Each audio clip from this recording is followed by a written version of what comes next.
台湾人被骗到柬埔寨、缅甸做诈骗哦。今仔有被害者甲民间团体、各立委直直欢迎开记者会。因讲，因虽然永久返来台湾，也毋过嘛是阁有真侪问题需要克服。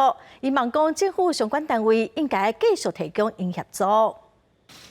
对，就是希望政府可以多多关心我们，就是关心就是我们这些就是经济比较不稳定或者是的问题。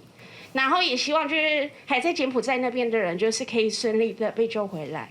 幸运获救回来人口贩运被害者，23伫民间救援团体加下党派立委的协助之下，站出来说出因的心声。救援不应被等待，救援不应被等待，让被害人尽速返回台湾，让被害人尽速返回台湾。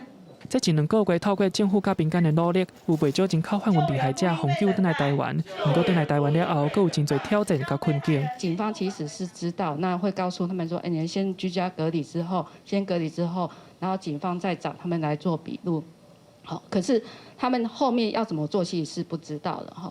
民间团体肯定政府到单的努力，不过希望政府会当搁较关心被害者经济、心理等方面，互因法律上的帮助，嘛呼吁政府爱加出一出力，因为要对柬埔寨返来的过程，唔但爱开真侪钱，搁常常会互人揩油。柬埔寨我们的过去的签证其实只有1个月。